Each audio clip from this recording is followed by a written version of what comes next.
வீடு வசந்தபவன் சைவ உணவிற்கு பெயர் பெற்ற பாரம்பரிய ஸ்தாபனம் ஆகும். தமிழ்நாட்டில் 17 கிளைகளுடன் உலகெங்கிலும் கிளைகளை கொண்டுள்ளது. திருநெல்வேலியுடைய மைய பகுதியான பாளையங்கோட்டை சோன்ல தான் சார் நாங்க போயிருக்கிறோம். இந்த சோன் வந்து என்னன்னு பாத்தீங்க அப்படின்னா, பாளையங்கோட்டை சோனை தவிர்த்து சுத்தி இருக்கக்கூடிய தச்சநல்லூர் சோனு, மேலப்பாளையம் சோன், திருநெல்வேலி சோன்லாம் கடுமையான முறையில பாதிக்கப்பட்டிருக்கு. மேற்கொண்டு பாத்தீங்க அப்படின்னா ஜங்ஷன் பேருந்து நிலையம் இப்போ கட்டப்பட்டிருக்க இடம் முழுவதுமாக முங்கி இருக்கு.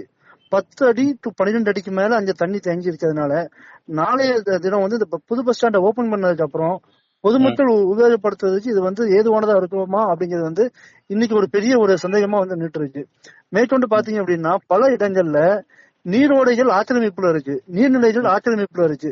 இப்போ for example ward number 52 Xavier காலனில நீர்நிலைகள் ஆக்கிரமிப்பா இருக்கு, அதை அகற்றுங்க, வெள்ளக்காலத்துல நாங்க பதிவா பாதிப்புடைய மனு அளித்தோம். மாநகராட்சி நிர்வாகத்துடைய அலட்சியத்தினால நேற்று மழை பெய்ய ஆரம்பித்த அடுத்த 4 மணி நேரத்திலேயே 10 அடிக்கு மேல தண்ணி நிரம்பி அந்த பகுதியில் உள்ள 300 குடியிருப்பும் கம்ப்ளீட்டா உள்ள முங்கிட்டு. சோ மாநகராட்சியுடைய அலட்சியம் ஒண்ணு, எதுனா நீரோடைகள், அதே மாதிரி நீர்நிலை ஆக்கிரமிப்புகள்ல காட்டின அலட்சியம் தான். இன்னைக்கு திருநெல்வேலி வந்து சென்னை அளவுக்கு பாதிப்பு ஏற்படக்கூடிய அளவுக்கு நிக்கு. இன்னும் மழையுடைய தன்மை வந்து கூடும்னு சொல்றாங்க. மழையுடைய தன்மை இன்னும் கூடும் போது திருநெல்வேலி அதை தாக்கு பிடிக்கக்கூடிய அளவுக்கு இருக்காங்கிறது ஒரு பெரிய கொஸ்டின் மார்க். ரெண்டாவது, இப்ப சென்னை மாநகரம் வந்து ஏற்கனவே வந்து ஏகப்பட்ட மழை வெள்ளங்களை ஃபேஸ் பண்ணதுனால டிசாஸ்டர் மேனேஜ்மெண்ட் கொஞ்சம் பிளானிங்கா இருந்தாங்க. அவங்க வந்து ஃபிஷர்மேனை கூப்பிட்டு போட்ஸை வர சொல்லி ரெக்கார்ட் பண்ணாங்க. பட் இங்க பாத்தீங்க அப்படின்னா அதோடைய ஒர்க்கை வந்து இன்னைக்கு மார்னிங் ஸ்டார்ட் பண்ணி அவங்களால இன்னும் தேவையான அளவுக்கு போட்ஸை உள்ள எடுத்து வர முடியல. சோ இதுக்கு மேல பாத்தீங்க அப்படின்னா ஏகப்பட்ட இடங்கள்ல வந்து இன்னும் மீட்க முடியாமலும் தேவையான உணவுப் பொருட்கள் போய் செல்லாமலும் இருக்கு. மாவட்ட நிர்வாகம் எவ்வளவு போராடினாலும் அவங்களுக்கு இன்னும் சென்னையில இருந்து அதிகப்படியான அதிகாரிகளை வச்சு அவங்களுக்கு அட்வைஸ் பண்ணி செய்யணுமே தவிர திருநெல்வேலியில உள்ள மேனேஜ்மெண்ட் இதை சமாளிச்சு விடுமாங்கிறது ஒரு பெரிய கொஸ்டின் மார்க் தான் சார். அரசு நிர்வாகம் செயல்படுறாங்க சார், பட் அவங்களுக்கு அதுக்குள்ள இது திருநெல்வேலி வந்து இதான் ஃபர்ஸ்ட் டைம் இந்த மாதிரி இது பண்ணுது. யாருக்கே 32 இயர்ஸ்க்கு முன்னாடி பட்ட ஒரு கஷ்டம் 30 இயர்ஸ் அப்புறம் இப்பதான் நாங்க படுறோம்.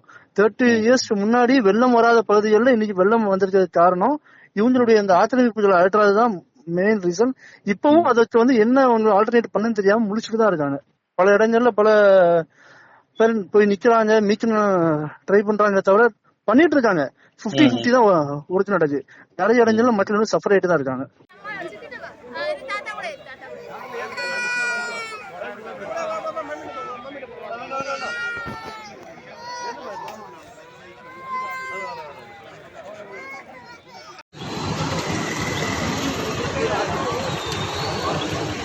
அது பஸ்ஸா?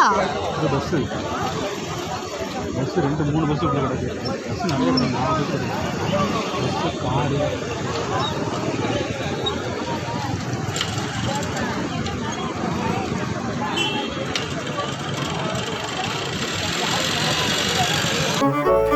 மின்னம்பலம்.com தமிழின் முதல் மொபைல் பத்திரிகை.